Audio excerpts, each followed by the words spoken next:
فذكر فإن الذكرى تنفع المؤمنين.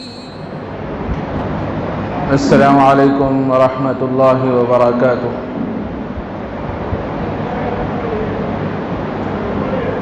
الحمد للہ نحمده ونستعینه ونستغفره ونؤمن به ونتوکل علیہ ونعوذ باللہ من شرور انفسنا ومن سیئات اعمالنا. من يهده الله فلا مضل له ومن يضلله فلا هادي له. ونشهد أن لا إله إلا الله وحده لا شريك له. ونشهد أن سيدنا ونبينا ومولانا محمدا عبده ورسوله صلى الله عليه وعلى آله وأصحابه وبارك وسلم تسليما كثيرا كثيرا. أما بعد فأعوذ بالله من الشيطان الرجيم. بسم الله الرحمن الرحيم. وأما من خاف مقام ربه ونهى النفس عن الهوى فإن الجنة هي المأوى. صدق الله العظيم. قابل احترام عزیز دوستوں اور بزرگوں،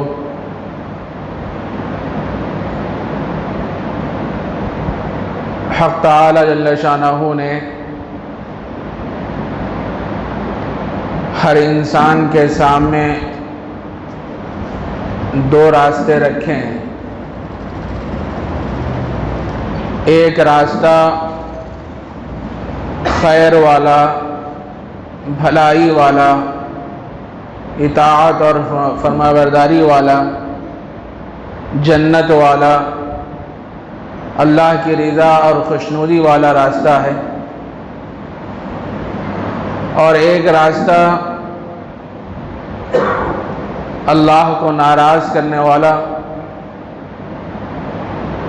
معاصی والا، جہنم رسید کرنے والا راستہ ہے. اور اللہ تبارک و تعالیٰ نے حضرات انبیاء کرام علیہم السلام کو اس دنیا میں بھیج کر اسی بات کو سمجھایا کہ دیکھو، تم اطاعت والے راستے کو اختیار کرو گے تو اللہ تم سے راضی ہوگا، اور اس زندگی کے بعد جو زندگی آنے والی ہے وہ لامحدود زندگی ہے، کبھی ختم نہیں ہونے والی زندگی ہے. جو آدمی اطاعت والے راستے کو اختیار کرتا ہے، نبی کریم صلی اللہ علیہ وسلم کی سیرت پر اپنے آپ کو ڈھالتا ہے اور آپ کے اسوے کے مطابق زندگی کو بسر کرتا ہے، تو پھر یہی راستہ اس آدمی کو جنت میں لے جانے والا بنتا ہے. اور یہی راستہ خیر والا، اطاعت والا، فرمانبرداری والا اور اللہ کو راضی کرنے والا راستہ ہے. اس کے برخلاف آدمی دنیا میں نافرمانی والے راستے کو اختیار کرتا ہے اور ایسی چیزوں میں پڑ جاتا ہے کہ جس سے اللہ ناراض ہوتے ہیں. شراب نوشی میں، زناکاری میں، سودی لین دین میں، رشوت میں، جھوٹ بولنے میں، وعدہ خلافی کرنے میں، اور بہت سے جو بڑے بڑے گناہ ہیں، جب آدمی اس میں پڑ جاتا ہے اور اس کو اختیار کرنے لگ جاتا ہے تو اس کے نتیجے میں اللہ تبارک و تعالیٰ اس بندے سے ناراض ہوتے ہیں اور ظاہر ہے اس کا ٹھکانہ جہنم ہے. اسی بات کو حضرات انبیاء کرام علیہم السلام دنیا میں آ کے لوگوں کو سمجھائے. دیکھو، تمہارے دنیا میں آنے کا مقصد صرف ایک ہی ہے کہ وہ یہ ہے کہ تم اللہ کی عبادت کرو، اللہ کو پہچانو.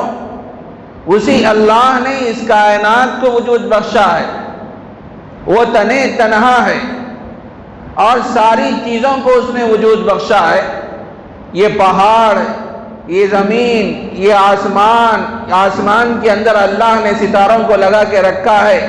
اور خوبصورت خوبصورت سمندر اور خوبصورت دریا اور نہریں، یہ ساری چیزیں جو ہم دیکھ رہے ہیں یہ اللہ تبارک و تعالیٰ نے اپنی قدرت سے پیدا فرمایا۔ فعال لما یرید، اللہ جو چاہتے ہیں وہ کرتے ہیں۔ اللہ خالق کل شیء، اللہ نے ہر چیز کو پیدا فرمایا ہے۔ تو حضرات انبیاء کرام علیہ السلام نے لوگوں کو اسی بات کی توجہ دلائی کہ تم اپنا عقیدہ مضبوط کرو، جو کچھ ہوتا ہے وہ اللہ کے کرنے سے ہوتا ہے۔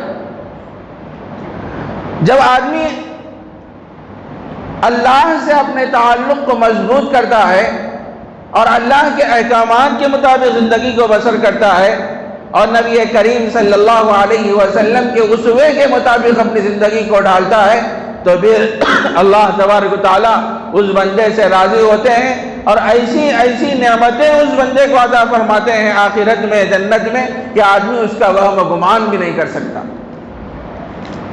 اور آخرت کی زندگی تو ایسی ہے میرے بھائی، وہ کبھی ختم نہیں ہونے والی زندگی ہے۔ علماء نے آخرت کی زندگی کو سمجھانے کے لیے ایک مثال دی ہے، فرمایا کہ دیکھو زمین اور آسمان کے درمیان جو کافی لمبا فاصلہ ہے، اس فاصلے میں رائی کے دانے بھر دیے جائیں اور اس کے بعد ایک کوے کو متعین کر دیا جائے کہ وہ کوا آئے اور زمین اور آسمان کے درمیان جو رائی کے دانے بھرے ہوئے ہیں ان میں سے ایک دانہ لے کے جائے، پھر 1000 سال کے بعد آئے، پھر ایک دانہ لے کے جائے، پھر 1000 سال کے بعد آئے، پھر ایک دانہ لے کے جائے۔ ایک وقت ایسا آئے گا کہ زمین و آسمان کے درمیان جو رائی کے دانے بھرے ہوئے ہیں وہ سب کے سب ختم ہو جائیں گے، مگر آخرت کی زندگی کبھی ختم نہیں ہوگی۔ تو میرے بھائی، ہم طاعت والے راستے کو اختیار کریں، فرما برداری والے راستے کو اختیار کریں۔ جب آدمی اللہ کی رضا اور خوشنودی میں اپنی زندگی کو بسر کرتا ہے تو اس کے ایمان کو جلا ملتی ہے، قوت ملتی ہے، تقویت ملتی ہے۔ انسان کی اصل قیمت، اصل اثاثہ اور اصل سرمایہ تو میرے بھائی ایمان ہے۔ ایمان کے بغیر، اللہ کی وحدانیت کے بغیر انسان کا کوئی مقام ہے ہی نہیں۔ حدیث میں آتا ہے، ایک مرتبہ حضرات صحابہ سے نبی کریم صلی اللہ علیہ وسلم نے یہ بات ارشاد فرمائی، اے میرے صحابہ ذرا یہ بتاؤ کہ اس دنیا کا غریب انسان کون ہے؟ حضرات صحابہ نبی کریم صلی اللہ علیہ وسلم سے بڑے ادب کے لہجے میں عرض گزار ہوئے، اے اللہ کے رسول، آپ ہی بہتر جانتے ہیں کہ اس دنیا کا غریب انسان کون ہے۔ ہم غریب کس کو سمجھتے ہیں؟ ہم غریب تو اس کو سمجھتے ہیں جس کے پاس رہنے کے لیے گھر نہ ہو، جس کے پاس پیسے نہ ہو، جس کے پاس مال نہ ہو، جس کے پاس نوکر اور خدام نہ ہو، جس کے پاس گاڑی اور کار نہ ہو، ہم اس کو تو غریب سمجھتے ہیں۔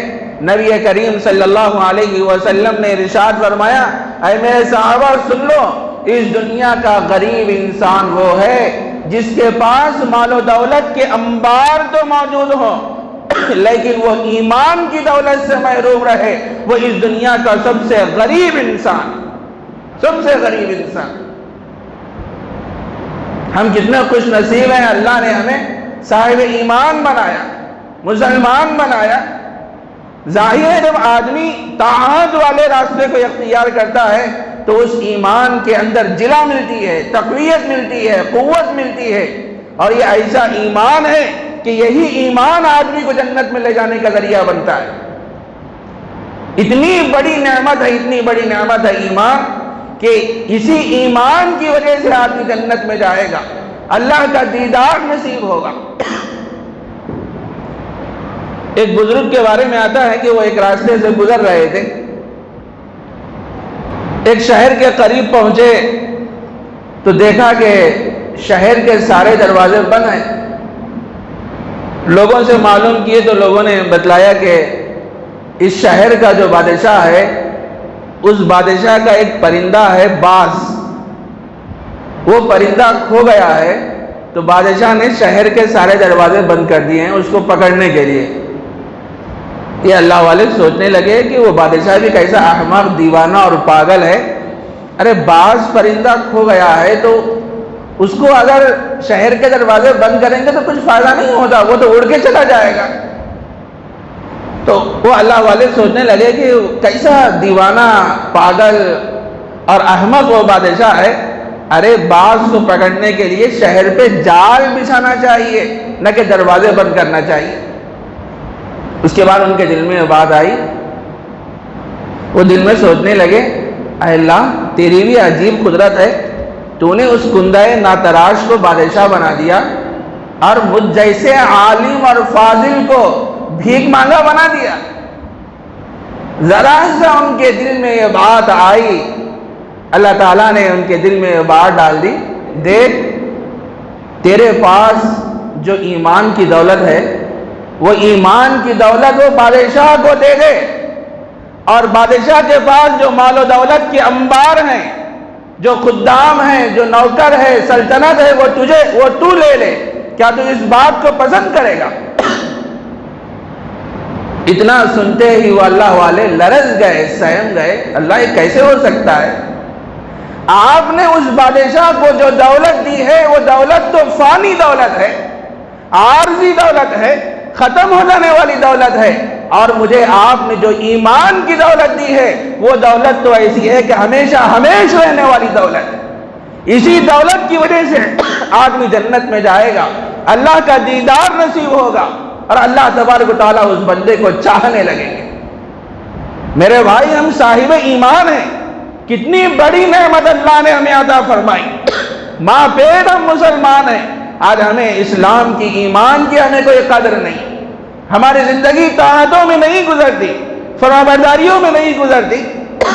آج ہمارے نوجوان طبقہ، مجھے کہنے دیجئے ان لوگوں کا مشغلہ کیا ہے، رات ان کی کہاں گزرتی ہے، صبح کہاں گزرتی ہے، دوپہر کہاں گزرتی ہے۔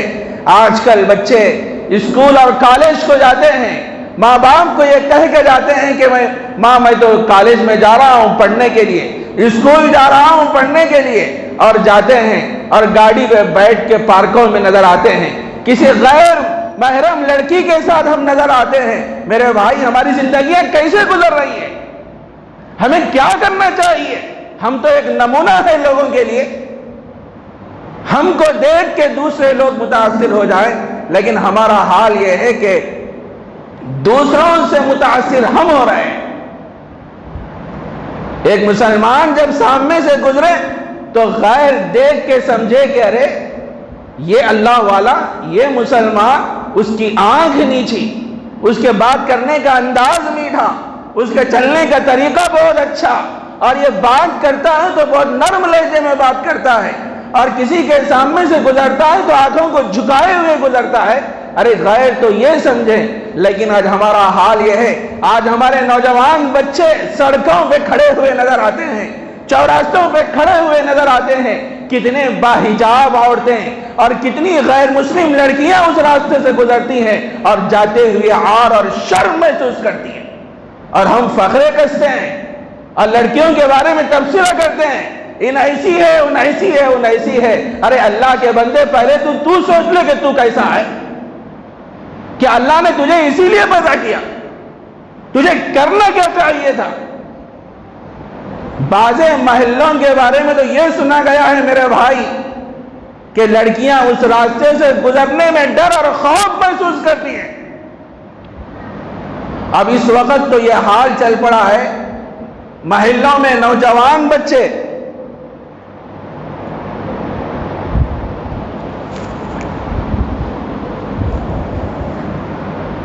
رات میں 10 بجے جمع ہو جاتے ہیں اور روڈ پہ کرکٹ کھیلنا شروع کر دیتے ہیں، 2-2 3-3 بج جاتے ہیں، اور محلے میں کتنے لوگ ایسے ہوتے ہیں جو کمزور ہوتے ہیں، جو زیر علاج ہوتے ہیں، ہارٹ پیشنٹ ہوتے ہیں، بی پی کے مریض ہوتے ہیں، شوگر کے مریض ہوتے ہیں، وہ بیچاروں کو نیند نہیں آتی، ہنسی مذاق ہے، دل لگیاں ہیں، شور مچاتے ہیں، اور روزانہ کا یہ معمول ہے۔ کتنے لوگوں کو ہم تکلیف دے رہے ہیں، اور بعض محلوں کے بارے میں تو یہ سنا گیا ہے کہ جو گھر کے سامنے جو کٹے بنے ہوئے ہوتے ہیں وہاں بچے بیٹھ جاتے ہیں، اور عشقیہ اشعار کہے جا رہے ہیں اور زور زور سے کہے جا رہے ہیں، اور گھروں میں جو عورتیں ہوتی ہیں، چھوٹی چھوٹی بچیاں ہوتی ہیں، میرے بھائی ان کے دل پہ کیا گزرتی ہے؟ اللہ نے ہم کو ایمان جیسی دولت، عظیم دولت عطا فرمائی ہے، ہم مسلمان ہیں، ہم کو کرنا کیا چاہیے اور ہم کیا کر رہے ہیں؟ کوئی مسلح بن کے جا کے سمجھاتا ہے بھائی یہ کام مت کرو، ارے جاؤ مرزا تم اپنا کام کرو، یہاں کیا بول رہے آ کے ہمارے؟ ہمارا حساب ہم دیتے گئے، کیسا دیتے حساب؟ ایک آدمی کی زندگی جو تقوی میں گزرتی ہے، للہیت میں گزرتی ہے، فرما برداری میں گزرتی ہے، کبھی اس کی نماز قضا نہیں ہوتی، تکبیر اولیٰ کے ساتھ نماز پڑھنے والا ہوتا ہے، وہ سوچتا ہے کہ اللہ میرا حساب کیسے لیں گے؟ کبھی مسجد کو نہیں آنے والا، جمعہ کی نماز کا اہتمام نہیں کرنے والا، شراب نوشی کرنے والا، زناکاری میں جس کی زندگی گزرتی ہے، جب اسے جا کے سمجھایا جاتا ہے 1 مرتبہ 2 مرتبہ 3 مرتبہ 4 مرتبہ، تو لوگ کہتے ہیں مزار جاؤ میرا حساب میں دینے والا۔ اہتمام کے ساتھ جب کہا جاتا ہے، 2-3 علماء کرام کو لے جا کے سمجھایا جاتا ہے، تو وارننگ دی جاتی ہے آئندہ سے یہاں نہیں آنا، اچھا نہیں رہے گا۔ کیا ہوا آج ہماری امت کو؟ یہ نوجوان کدھر جا رہے ہیں؟ ارے کسی کو تو آئیڈیل مانو، کسی کو تو مقتدا مانو، یہ علماء کرام تمہاری رہبری کرنے والے ہیں، تم کو جنت کے راستے کی طرف لے جانے والے ہیں، اور تمہارا حال یہ ہے کہ تم علماء کی بات کو بھی نہیں سنتے، علماء کی بے احترامی کرتے ہیں، سمجھانے والا سمجھاتا ہے تو بدتمیزی سے پیش آتے ہیں۔ زندگیوں میں کیسے انقلاب آئے گا میرے بھائی؟ کیسے ہم اللہ کے محبوب بنیں گے؟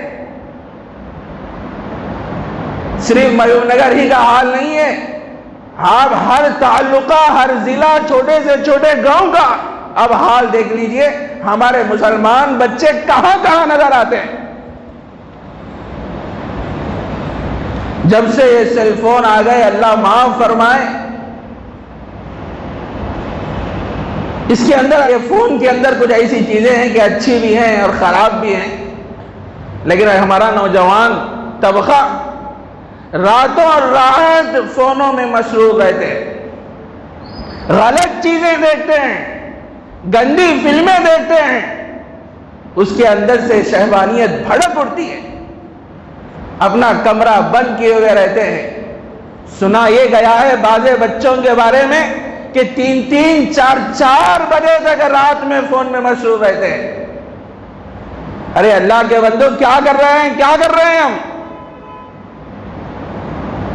فون ہے ہمارے پاس تو اچھی چیزوں کو دیکھو،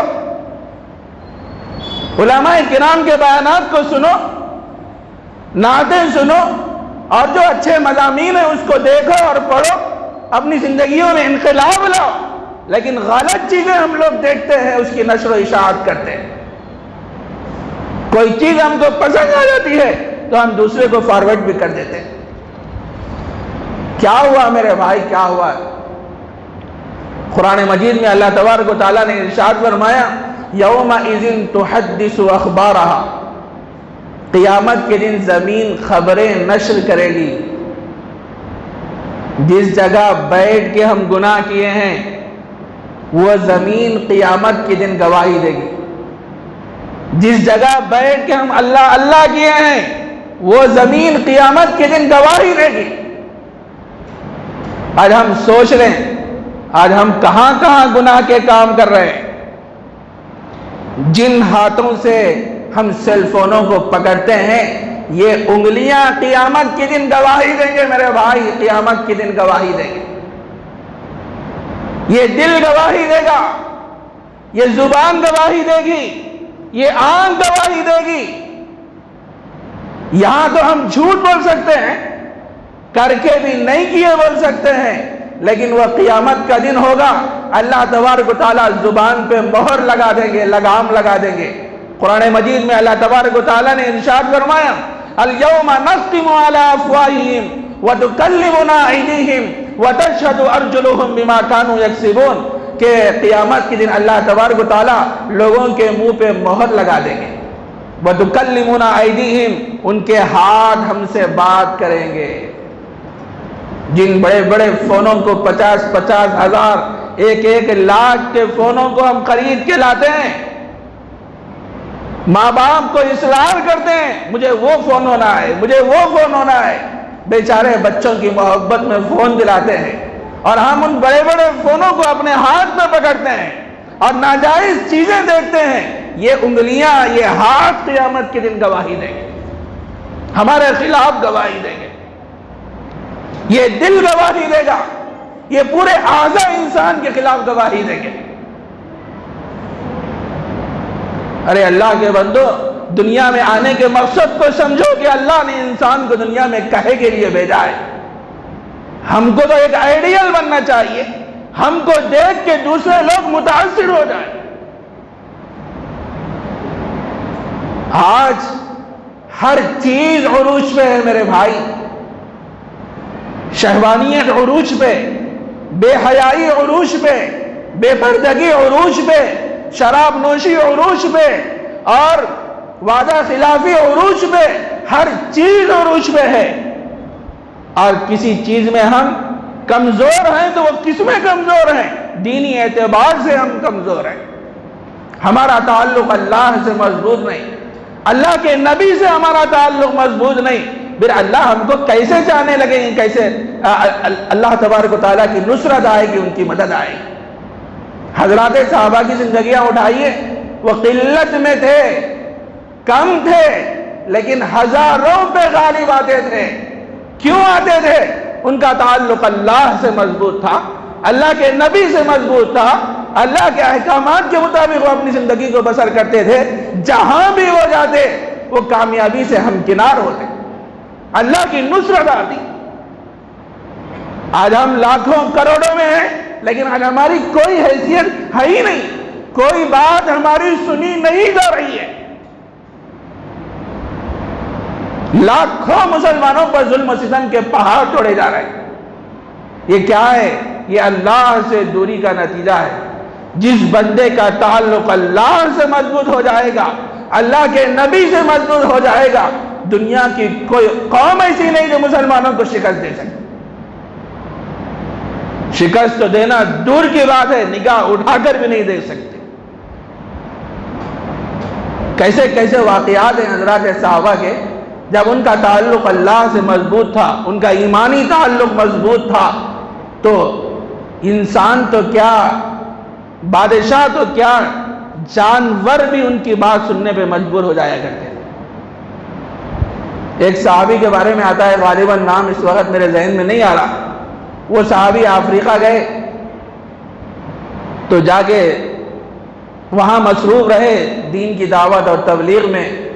بہت سے لوگ دائرے اسلام میں داخل ہو گئے، تو انہوں نے سوچا کہ بھائی نئے نئے لوگ اسلام میں داخل ہو رہے ہیں، ان کے لیے ایک ایسی فوجی چھاؤنی بنائی جائے جہاں ان کی اسلامی انداز میں تربیت ہو، ان کی ذہن سازی ہو۔ اس زمانے میں جو حضرات صحابہ موجود تھے، لوگوں سے مشورہ کیے کہ کون سی جگہ مناسب ہے۔ بہت سے حضرات صحابہ مختلف جگہ کے مشورے دیے، لیکن وہ صحابی فرمانے لگے کہ میں افریقہ کے جنگل کو فوجی چھاؤنی میں منتقل کرنا چاہتا ہوں۔ حضرات صحابہ کہنے لگے یہ بات تو ممکن نہیں ہے، افریقہ کا جو جنگل ہے بڑا بھیانک ہے، خطرناک ہے، موذی جانور رہتے ہیں، درندے، شیر اور بھیڑیے رہتے ہیں، آپ وہاں کیسے اسلامی فوجی بنائیں گے؟ یہ ممکن تو نہیں ہے۔ لیکن وہ صحابی فرماتے ہیں چونکہ ان کا تعلق اللہ کی ذات سے مضبوط تھا، من کان للہ کان اللہ لہ، جو آدمی اللہ کا ہو جاتا ہے تو اللہ بھی اس کے ہو جاتے ہیں۔ پہلے ہم اللہ کے ہو جائیں، پھر اللہ ہمارے ہو جائیں گے، ہم جو چاہیں گے اللہ اس کے مطابق فیصلے فرمائیں گے۔ تو وہ صحابی کہنے لگے میں اسی افریقہ کے جنگل کو فوجی چھاؤنی میں منتقل کرنا چاہتا ہوں۔ اس جنگل کے کنارے پہ کھڑے ہو گئے، کھڑے ہو کے خطاب کرنے لگے۔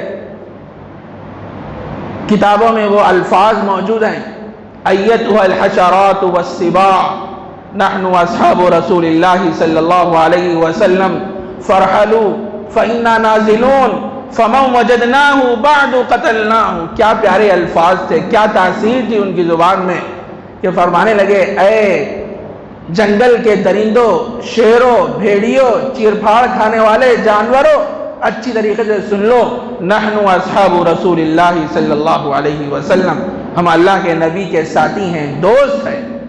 فرحلو، اس جنگل کو خالی کر دو ہمارے واسطے. اس کے بعد وہ وارننگ بھی دیے کہ فَمَنْ وَجَدْنَاهُ بَعْدُ قَتَلْنَا. میرے اس اعلان کے بعد اگر کوئی اس جنگل میں رہے گا تو میں اپنی تلوار سے اس کی گردن اڑا دوں گا. یہ وارننگ بھی دی. کتابوں میں لکھا ہے حضرات صحابہ اس جنگل کے کنارے موجود ہیں، شیر ہے کہ اپنے بچوں کو لے کے، ہاتھی ہے کہ اپنے بچوں کو لے کے، سانپ اور موذی جانور اپنے اپنے بچوں کو لے کے اس طریقے سے حضرات صحابہ کے سامنے سے گزر رہے ہیں جس طرح کوئی شکست خوردہ فوج بادشاہ کے سامنے سے گزرتی ہے. میرے بھائی ذرا یہ بتاؤ یہ کون سی تاثیر تھی، یہ کون سی طاقت تھی؟ قیامت تک پیدا ہونے والے سائنسدان کو بلایا جائے اور ان سے پوچھا جائے ذرا یہ بتاؤ کہ وہ صحابی کی زبان میں کون سی تاثیر تھی، لیکن کوئی سائنسدان نہیں بتا سکتا. لیکن ایک مسلمان بتا سکتا ہے، وہ یہ ہے کہ ان کی زبان میں جو تاثیر پیدا ہوئی وہ ایمان کی تاثیر تھی. ان کا تعلق قرآن سے مضبوط تھا، اللہ کے نبی سے مضبوط تھا، اللہ کے نبی کی لائی ہوئی تعلیمات سے مضبوط تھا. تو وہ زبان کھولے تو اس کے نتیجے میں جنگل کا جنگل خالی ہو گیا. آج ہمارا حال یہ ہے، مظاہروں پہ مظاہرے ہو رہے ہیں، دھرنوں پہ دھرنے ہو رہے ہیں، لیکن کوئی بات ہماری نہیں سنی جا رہی ہے. وجہ کیا ہے؟ ہمارا تعلق اللہ سے کمزور پڑ گیا، مسجدوں سے ہم دور ہو گئے، تلاوت قرآن سے ہم دور ہو گئے، اور نبی کریم صلی اللہ علیہ وسلم کی سیرت کو ہم چھوڑ دیے. اس کے نتیجے میں ہم در در کی ٹھوکریں کھا رہے ہیں. ہم چاہتے ہیں کہ پھر اللہ تبارک و تعالیٰ ہمیں سربلندی عطا فرمائے، سرخروئی عطا فرمائے. میرے بھائی مسجدوں سے اپنے تعلق کو مضبوط کرو، نمازوں کا اہتمام کرو، قرآن مجید سے اپنے تعلق کو مضبوط کرو. یہ کتاب تو ایسی ہے کہ زندگیوں میں انقلاب لانے والی کتاب ہے، دستور حیات ہے، ضابطہ حیات ہے. اسی کتاب کے ذریعے سے اللہ تبارک و تعالیٰ لوگوں کے مرتبے کو اونچا کرتے ہیں، اور اسی کتاب کے ذریعے سے بہت سے لوگوں کو ذلیل و رسوا کر دیتے ہیں. ہم نے قرآن کو چھوڑا تو اس کے نتیجے ہم در در کی ٹھوکریں کھا رہے ہیں. کوئی ہمارا پرسان حال نہیں. ہم عزت چاہتے ہیں، سربلندی چاہتے ہیں، سرخروئی چاہتے ہیں، تو ہم کو ایک ہی کام کرنا پڑے گا کہ اللہ سے اور اللہ کے نبی سے اور اللہ کے نبی کے اسوے سے اور عام کی تعلیمات سے ہم اپنے تعلق کو جب مضبوط کریں گے، پھر ہم جو چاہیں گے اللہ بھی اس کے مطابق فیصلے فرمائیں گے. بہرحال وقت ہو گیا ہے، اس موقع پر کچھ باتیں میرے ذہن میں آئیں. اللہ مجھے بھی عمل کی توفیق عطا فرمائے اور آپ حضرات کو بھی عمل کی توفیق عطا فرمائے. وآخر دعوانا الحمدللہ رب العالمین.